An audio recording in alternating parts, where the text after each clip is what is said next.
মমতা বন্দ্যোপাধ্যায় গত 5ই ফেব্রুয়ারি ঘোষণা করেছেন বাংলার নতুন প্রকল্প বাংলার যুবসাথী প্রকল্প। এই প্রকল্পের মাধ্যমে শিক্ষিত বেকারদের প্রতি মাসে 1500 টাকা করে এবং প্রতি বছর যে টাকাটা এসে দাঁড়ায় 18,000 টাকা। তো এই টাকাটা কিন্তু তাদের প্রদান করা হবে। এবারে অলরেডি আপনাদের আমি বলেছি যে কিভাবে আবেদন করবেন, কোন কোন ডকুমেন্ট লাগবে ইত্যাদি। যদি আপনারা না দেখে থাকেন তাহলে চ্যানেল থেকে ভিডিও দেখতে পারেন। কিন্তু আজকের এই ভিডিওটা আরও ইন্টারেস্টিং। এই প্রকল্প নিয়ে কিন্তু নানা প্রশ্ন রয়েছে।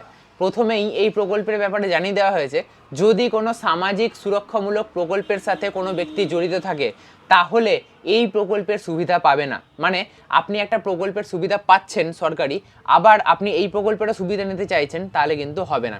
এবারে এখানেই অনেক কিছু প্রশ্ন এসে দাঁড়াচ্ছে। যে প্রশ্নগুলোর মধ্যে অন্যতম হচ্ছে, যদি কৃষক বন্ধু পাই মাত্র 4,000 টাকা, তাহলে কি আমি এই প্রকল্পের জন্য আবেদন করতে পারবো না? হ্যাঁ জানি, আমি আগেও অলরেডি এই নিয়ে ভিডিও বানিয়েছি, বাট আজকের ভিডিওটা একটু আলাদা। এখানে আমি অনেক কিছু আরও নতুন কিছু বলবো। দেখুন, প্রথমে হচ্ছে কৃষক বন্ধু, তারপরে হচ্ছে লক্ষ্মীর ভাণ্ডারে টাকা পাচ্ছে, তাহলে কি এই প্রকল্পের জন্য আবেদন করতে পারবো না? আবার অনেকে এমন রয়েছে, যুবশ্রীতে যারা আবেদন করেছেন, কেউ টাকা পাচ্ছেন, কেউ টাকা পাচ্ছেন না, তো তারা কি আবেদন করতে পারবেন এই প্রকল্পের জন্য? এই প্রকল্পের জন্য বলা হয়েছে শিক্ষিত বেকার। এবার অনেকে রয়েছে বেসরকারি চাকরি করে, তাদের ইএসআই রয়েছে, পিএফ রয়েছে, তো স্বাভাবিক ব্যাপার, বেসরকারি কাজ করলে এই সমস্ত কিছু থাকে। এরপরে কারোর ছোটোখাটো ব্যবসা রয়েছে, তো সেখান থেকে সে 20,000 25,000 টাকা ইনকাম করে। তো বলা হচ্ছে অ্যাকচুয়ালি শিক্ষিত বেকারকে দেওয়া হবে, কিন্তু শিক্ষিত বেকার আসলে কারা, এটা সরকার খুঁজবে কিভাবে? আপনি কি এই প্রকল্পে আবেদন করতে পারেন? আপনার যদি 20-25,000 টাকা ইনকাম হয় মাসে, এবং সেই ইনকাম লুকিয়ে কি আপনি এই প্রকল্পের জন্য আবেদন করতে পারেন? সেটা কি উচিত হবে? আবার বলা হচ্ছে মাধ্যমিক যদি পাস না করেন তাহলে এই প্রকল্পের টাকা পাবেন না। এবারে যদি আপনি মাধ্যমিক পাস ওয়েস্ট বেঙ্গল বোর্ড থেকে না করে আপনি ওপেন ইউনিভার্সিটি বা মুক্ত বিদ্যালয় থেকে করে থাকেন, তাহলে কি সেই সার্টিফিকেট প্রযোজ্য হবে? আচ্ছা, ধরুন বাবা মা সামাজিক সুরক্ষা প্রকল্পের টাকা পাচ্ছে, কেউ ধরুন লক্ষ্মীর ভাণ্ডার পাচ্ছে, তার ছেলে কি এই বা মেয়ে কি এই প্রকল্পের জন্য আবেদন করতে পারে? কারণ অলরেডি তার পরিবারে একটা প্রকল্প সে পাচ্ছে, তার পরিবার, তাহলে কি এই প্রকল্পের জন্য সে আবেদন করতে পারবে কি পারবে না? এরকম অনেক প্রশ্ন রয়েছে, যে প্রশ্নগুলো আমি আপনাদের কাছ থেকে পেয়েছি। তো সমস্ত প্রশ্নের উত্তর আজকের এই ভিডিওতে আমি আপনাদের দেব। তাই আজকের এই ভিডিওটা অন্যান্য ভিডিওর থেকে অনেকটাই আলাদা, এবং যুবসাথী প্রকল্পের ব্যাপারে আপনারা যা যা জানতে চাইছেন মোটামুটি আজকের ভিডিওতে আমি সবটাই জানিয়ে দেবো। যদি এছাড়াও আরও কোনো প্রশ্ন থাকে তাহলে আপনারা কমেন্ট বক্সে কমেন্ট করে জানাবেন, পরবর্তী আবার ভিডিও বানাবো।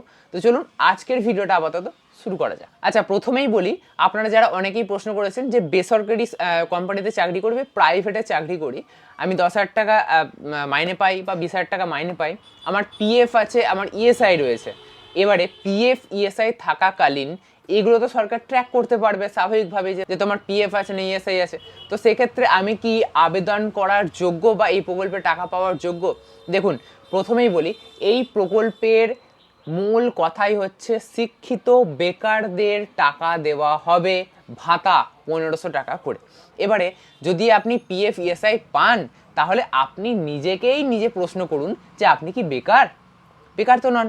বাট আপনি যদি মনে করেন যে এই প্রকল্পে আবেদন করব, তাহলে আপনি আবেদন করতে পারেন। পশ্চিমবঙ্গ সরকার কিভাবে ভেরিফিকেশন করবে, তার কি কি ক্রাইটেরিয়া রয়েছে, সেগুলো কিন্তু এখনো পর্যন্ত নির্দিষ্ট করেনি। বা এরকমও অনেকে রয়েছে যারা পিএফ ইএসআই পেতো, এখন কোম্পানি থেকে কাজ ছেড়ে দিয়েছে, এখন বসে রয়েছে, তারা কি আবেদন করতে পারবে? হ্যাঁ, তারা আবেদন করতে পারে, সবাই আবেদন করতে পারে, কেউ আবেদন করতে পারে না এরকম নয়।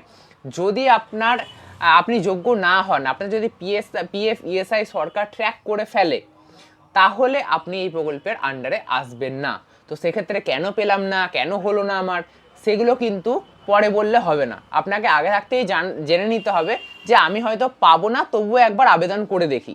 এই উপায়ে কিন্তু আপনাকে আবেদন করতে হবে। অ্যাকচুয়ালি পিএফ ইএসআই পেলে আপনি বেকার নন, আর এই প্রকল্পের মূল উদ্দেশ্য হচ্ছে শিক্ষিত বেকারদের টাকা দেওয়া। তাই বেকার না হয়েও আপনি এই প্রকল্পের জন্য আবেদন করছেন বা ভাবছেন করব বলে, তো আবেদন করতে পারেন। আবেদন সবার জন্যই উপলব্ধ, আবেদন করতে পারেন। ফর্ম জমা নেওয়ার সময় তো আপনাকে কোনোভাবেই ট্র্যাক করতে পারবে না, বাট ফর্ম যদি ভেরিফিকেশন করা হয় সেরকম হাই লেভেলের, তাহলে কিন্তু আপনি ধরা পড়ে যেতে পারেন। ধরা পড়লে কিছুই হবে না, আপনার আবেদনপত্রটা ক্যান্সেল হয়ে যাবে। তাই আপনি চাইলে আবেদন করে রাখতেই পারেন। তবে আমরা দেখেছি রাজ্য সরকারের বিভিন্ন প্রকল্পের ক্ষেত্রে, বিশেষ করে লক্ষ্মীর ভাণ্ডারের ক্ষেত্রে সেরকমভাবে হাইলি কিন্তু ভেরিফিকেশন করা হয় না যে কোনো মহিলার ব্যাংক অ্যাকাউন্টে কত টাকা রয়েছে, সে আদৌ এই লক্ষ্মীর ভাণ্ডার পাওয়ার যোগ্য নাকি। তো এই সমস্ত কিন্তু ভেরিফিকেশন করা হয় না, বিরাট কড়াভাবে কিন্তু ভেরিফিকেশন হয় না। যদিও লক্ষ্মীর ভাণ্ডার আর এই যুবসাথী প্রকল্প আলাদা, তবুও রাজ্য সরকারের একটা প্রকল্প বলে তার তুলনা আমি টেনে আনছি এই ভিডিওতে। তো সেরকমভাবে যদি ভেরিফিকেশন না করা হয় তাহলে আপনারা এই প্রকল্পের সুবিধা কিন্তু পাবেন পিএফ ইএসআই এর ক্ষেত্রে। আর যদি আপনার ছোটোখাটো কোনো ব্যবসা থাকে, আপনি টোটো চালাচ্ছেন, অটো চালাচ্ছেন, বা আপনি বাস ড্রাইভার, বা আপনি কোনো ড্রাইভিং করছেন, বা ফল বিক্রি করছেন, যাই করুন না কেন, ছোটোখাটো আপনি কাজ করছেন বা নিজের ব্যবসা করছেন, সেক্ষেত্রে কিন্তু আপনাকে ট্র্যাক করা বা আপনি আদৌ বেকার কিনা সেটা কিন্তু খুঁজে বার করা প্রায় অসম্ভব। তো সেক্ষেত্রে আপনি কিন্তু এই প্রকল্পের আবেদন করতে পারেন। এবারে যদি আপনাদের মধ্যে একটু মনুষ্যত্ব থাকে, আপনি যদি নিজেকে বেকার বলে না মনে করেন, তাহলে আপনি এই প্রকল্পের জন্য আবেদন নাই করতে পারেন। কারণ এই প্রকল্পটা অ্যাকচুয়ালি শিক্ষিত বেকারদের জন্য। আপনি যদি বেকার না হয়েও এই প্রকল্পে আবেদন করেন, তাহলে একজন আসলে যে শিক্ষিত বেকার সে কিন্তু এই প্রকল্পের থেকে বঞ্চিত হচ্ছে। তো সমস্তটা ভেবে চিন্তা আপনি করবেন, সব কিছু আপনার উপরে। আপনি চাইলে করতে পারেন, না চাইলে নাও করতে পারেন। তো এই ব্যবসায়ী যারা, তাদের ক্ষেত্রে কিন্তু প্রায় অসম্ভব তাদেরকে ট্র্যাক করা, তাদেরকে ভেরিফিকেশন করা। তো সেক্ষেত্রে তারা কিন্তু এই প্রকল্পের যোগ্য হয়ে উঠতে পারে। আপনারা সবাই ফর্ম ফিল আপ করে জমা দিতে পারেন। আমি প্রথমেই বললাম, যারা ব্যবসা করছেন, যারা বেসরকারি চাকরি করছেন, সবাই ফর্ম ফিল আপ করে জমা দিতে পারেন। একমাত্র যারা সরকারি চাকরি করছেন তারা এই প্রকল্পের ফর্ম ফিল আপ করে জমা দিলেও তাদের ফর্ম কোনো দিনও অ্যাপ্রুভ হবে না। কারণ সরকার খুব ইজিলি ট্র্যাক করতে পারবে, কারণ সরকারের কাছে সব ডেটা রয়েছে যে কে সরকারি চাকরি করছে, কে করছে না। তো সেক্ষেত্রে কিন্তু আপনি ধরা পড়ে যাবেন এবং আপনার আবেদনপত্র ক্যান্সেল হয়ে যাবে। তো সরকারি যারা চাকরি করছেন তাদের ফর্ম জমা দেওয়া আর না দেওয়া একই ব্যাপার, তাই আপনাদের বলবো ফর্ম জমা দেবেন না। সরকারি চাকরি করলে আপনারা এই প্রকল্পের সুবিধা পাবেন না। এবারে বলি, পরিবারে আপনার বাবা ধরুন একটা প্রকল্পের টাকা পাচ্ছে, কৃষক বন্ধু হোক বা অন্যান্য কোনো প্রকল্প হোক, আবার আপনার মা পাচ্ছে লক্ষ্মীর ভাণ্ডার, তাহলে কি আপনি তার ছেলে বা মেয়ে হয়ে এই বেকার ভাতা প্রকল্পের জন্য আবেদন করতে পারেন বা যুবসাথী প্রকল্পের জন্য আবেদন করতে পারেন? অবিলম্বে আবেদন করতে পারেন, কোনো বাধাই নেই আবেদন করার। কারণ এটা পরিবার ভিত্তিক নয়, একজন মানুষ ভিত্তিক কিন্তু করা হচ্ছে। মানে আপনি কোনো প্রকল্পের টাকা পান নাকি সেটা দেখা হচ্ছে, আপনার পরিবার পাক চাই না পাক, আপনি যদি না পান তাহলে আপনি এই প্রকল্পের জন্য আবেদন করতে পারেন নিশ্চিন্তে। এবারে অনেকের প্রশ্ন থাকবে যে যুবশ্রী প্রকল্পের টাকা পাচ্ছি, তাহলে কি এই প্রকল্পে আবেদন করতে পারবো? যুবশ্রী প্রকল্পটাও কিন্তু একটা বেকার ভাতা, আর এইটাও করা হচ্ছে নতুন একটা বেকার ভাতা। তো সেক্ষেত্রে আপনি টাকা পাবেন না। যুবশ্রী প্রকল্পে যদি আপনি টাকা পান তাহলে এই প্রকল্পের টাকা পাবেন না, এটা সাফ কথা। এবারে অনেকে আছে যুবশ্রী প্রকল্পে ফর্ম ফিল আপ করে জমা দিয়েছে, বাট এখন পর্যন্ত টাকা পায়নি। তো সেক্ষেত্রে আপনি আবেদন করতে পারেন, তাতে কোনো বাধা নেই। যারা প্রতিবন্ধী ভাতা পায় তারা কি এই প্রকল্পের জন্য আবেদন করতে পারবে? দেখুন, সবার প্রথমেই বলি, সরকার কিন্তু স্পষ্ট জানিয়েছে সামাজিক সুরক্ষা প্রকল্পের যে কোনো একটি প্রকল্পের যদি সে টাকা পায় তাহলে কিন্তু এই নতুন প্রকল্পে বেকার ভাতা বা যুবসাথী প্রকল্পে আবেদন করতে পারবে না। তো মানবিক ভাতা বা প্রতিবন্ধী ভাতাতেও যদি কেউ টাকা পায় তাহলেও কিন্তু এই প্রকল্পের জন্য সে যোগ্য নয়। আচ্ছা, যেহেতু এটা অফলাইনে ফর্ম ফিল আপ হচ্ছে, তো সেহেতু যারা পশ্চিমবঙ্গের বাইরে থাকে, কাজ করছে, তারা কি এই প্রকল্পের জন্য আবেদন করতে পারে? বা পড়াশোনা করছে, পশ্চিমবঙ্গের বাইরে রয়েছে, তারা কি এই প্রকল্পের জন্য আবেদন করতে পারে? করতে পারে। তাদেরকে একটাই কথা বলবো, আপনাদের কিন্তু অফলাইনে যেহেতু হচ্ছে, তাই আপনাদের বাড়ি এসে যেখানে ক্যাম্প বসছে সেখানে গিয়ে কিন্তু সমস্ত ডকুমেন্ট নিয়ে ফর্ম ফিল আপ করে জমা দিতে হবে। এটাই উপায়, অনলাইনে কিন্তু কোনোভাবেই আপনি করতে পারবেন না। আচ্ছা, এই প্রকল্পের সুবিধা কি মেয়েরা পাবে? 100 বার পাবে। মেয়েরা যদি লক্ষ্মীর ভাণ্ডারের টাকা না পায়, এমন কোনো মেয়ে হয়, তাহলে কিন্তু সে এই প্রকল্পের টাকা অনায়াসে পাবে। এবারে লক্ষ্মীর ভাণ্ডার শুরু হচ্ছে 25 বছর থেকে, এই প্রকল্প শুরু হচ্ছে 21 বছর থেকে। তো আপনারা নিজেরা ডিসাইড করবেন যে কোন প্রকল্পের জন্য নাম লেখাবেন। আর লক্ষ্মীর ভাণ্ডারের ফেসিলিটি বেশি, অনেক ভালো প্রকল্প এই প্রকল্পের থেকে। তো আপনারা চেষ্টা করবেন লক্ষ্মীর ভাণ্ডারের দিকে যাওয়া, কারণ ওই প্রকল্পের প্রবাবিলিটি, ফেসিলিটি সব কিছু বেশি এই প্রকল্পের থেকে। যদি বলতে হয় পশ্চিমবঙ্গের 1 নম্বর প্রকল্প কি, তাহলে সেটা লক্ষ্মীর ভাণ্ডারই। তো সেই জন্য আপনারা চেষ্টা করবেন লক্ষ্মীর ভাণ্ডারেই মহিলারা নাম লেখানোর, এই প্রকল্পে নয়। কারণ দুটো প্রকল্পের মধ্যে যে কোনো একটা প্রকল্প আপনারা পাবেন। যদি লক্ষ্মীর ভাণ্ডার পান তাহলে এই প্রকল্প পাবেন না, আর যুবসাথী যদি পান তাহলে লক্ষ্মীর ভাণ্ডার পাবেন না। তো যেহেতু এই যুবসাথী প্রকল্পটা মাত্র 5 বছরের জন্য, আবার 5 বছর পর ভেরিফিকেশন হবে, অনেক কিছু ব্যাপার রয়েছে, তো এই সব না করে আপনারা লক্ষ্মীর ভাণ্ডারে যান। লক্ষ্মীর ভাণ্ডার হচ্ছে পুরো যতদিন বাঁচবে। আগে ছিল 60 বছর পর্যন্ত, বাট এখন মুখ্যমন্ত্রী মমতা বন্দ্যোপাধ্যায় করে দিয়েছেন 60 বছর নয়, যতদিন সে বাঁচবে ততদিন পর্যন্ত সে লক্ষ্মীর ভাণ্ডার পাবে। আর মহিলারা বিবাহিত হোক বা অবিবাহিত, এই প্রকল্পের জন্য কিন্তু সবাই আবেদন করতে পারে। তো আবারও আপনাদের বলবো, লক্ষ্মীর ভাণ্ডারে যান, এই প্রকল্পের থেকে অনেক বেটার। এমনও হতে পারে কারোর 8 পাস সার্টিফিকেট রয়েছে, সে কি এই প্রকল্পের জন্য নাম লেখাতে পারবে? একদমই পারবে না, কারণ সরকারিভাবে এটা বলে দেওয়া হয়েছে যে মাধ্যমিক পাস ছাড়া এই প্রকল্পের জন্য কিন্তু কেউ যোগ্য নয়। আরও একটা জিনিস, যাদের 21 বছর হয়নি, কয়েক মাস বাকি রয়েছে, তারা কি এই প্রকল্পের জন্য আবেদন করতে পারবে না? 21 বছর হতে হবে, তবেই কিন্তু আবেদনপত্র জমা নেওয়া হবে, নাহলে আবার পরের বারে যখন আবেদনপত্র জমা নেওয়া হবে তখন আপনাদের আবেদন করতে হবে, এখন পারবেন না।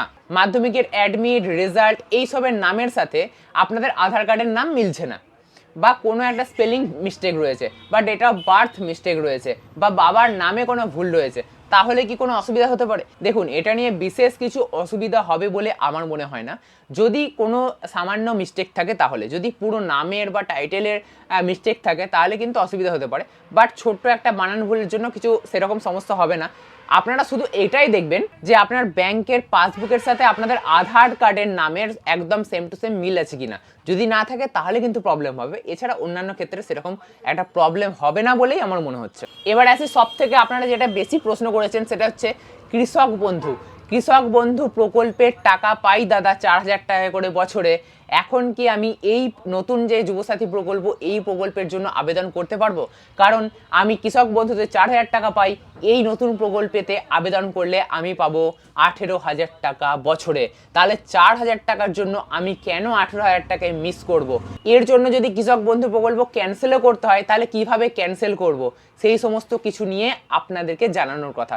তো ভালো করে শুনবেন, এই নতুন প্রকল্পে অর্থাৎ যুবসাথী প্রকল্পে স্পষ্টই বলা হয়েছে যে যদি কোনো সামাজিক সুরক্ষা প্রকল্পের আওতায় কোনো ব্যক্তি থাকে, তাহলে সে কিন্তু এই প্রকল্পের যোগ্য হবে না।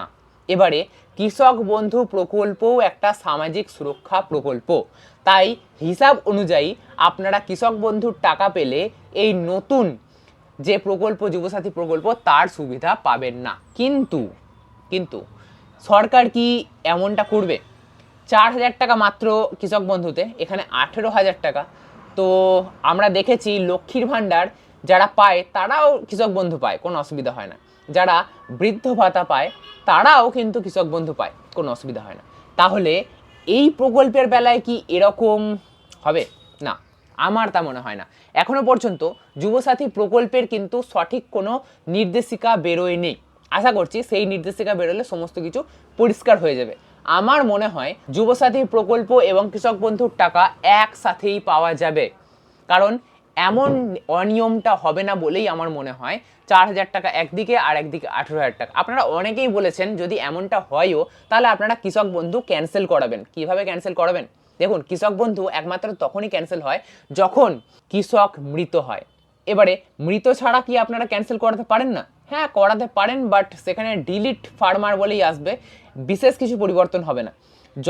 যদি ভেরিফিকেশন হয়, তাহলে যুবসাথী প্রকল্পের যখন ভেরিফিকেশন হবে তখন কৃষক বন্ধুর ডেটা থেকে কিন্তু আপনার নামটা সেই দেখাবেই। আপনি যতই ডিলিট করুন না কেন, আপনার নামটা কিন্তু ডেটাবেসে থেকে যাবে। তো সেক্ষেত্রে আপনি যদি ডিলিট করলেন কৃষক বন্ধু, তো কৃষক বন্ধু তো আপনি পাবেনই না।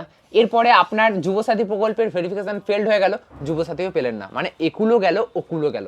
তো সেই জন্য আপনাদের বলবো, আপনারা কখনোই করবেন না এই জিনিসটা।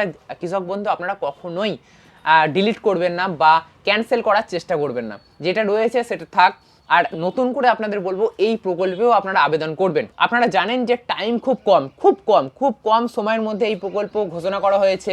এই প্রকল্পের কি হবে না হবে, বাজেটে টাকা দেওয়া হয়েছে খুব কম সময়ের মধ্যে। বলা হয়েছিল আগস্টে হবে, আবার সেটাকে টেনে নিয়ে আসা হয়েছে এপ্রিল মাসে। তাহলে বুঝতে পারছেন কত কম সময়। তো ফর্মও জমা নেওয়া হবে তড়িঘড়ি করে। যদি কোনো কারণে এখন এই বিষয়ে কোনো কথা না হয় বা নির্দিষ্ট কোনো নির্দেশিকা না আসে, তবুও আমি আপনাদের বলবো কৃষক বন্ধু পেলেও আপনারা এই প্রকল্পের জন্য আবেদন করে দেবেন। কারণ আমার মনে হয় ভবিষ্যতে গিয়ে এই দুটো প্রকল্পের আপনারা একই সাথে টাকা পাবেন। এখন হয়তো আপনারা এখন মনে করলেন যে পাবো না, ছাড় করে লাভ নেই, তারপরে পরে গিয়ে এটা নিয়ম পাল্টে গেল, কারণ লক্ষ্মীর ভাণ্ডারের ক্ষেত্রেও আমরা দেখেছি একাধিক নিয়ম পাল্টাতে। তো সেক্ষেত্রে পরে যদি নিয়ম পাল্টে যায় সেক্ষেত্রে আপনাদেরই লস হবে, আপনারাই কিন্তু আফসোস করবেন পরে গিয়ে। তো পরে আফসোস করার থেকে এখন কিছুই না, ক্যাম্পে গিয়ে লাইন দিন, লাইনে গিয়ে সমস্ত ডকুমেন্টস সহিত আপনাদের ফর্ম জমা করুন যুবসাথীর। তাহলে কিন্তু দুটো প্রকল্পের বেনিফিট একসাথে পাওয়ার আপনারা যোগ্য হলেও হতে পারেন। তবে ভুল করেও কৃষক বন্ধু আপনারা বাতিল করতে যাবেন না, এটাই আমার পরামর্শ থাকবে।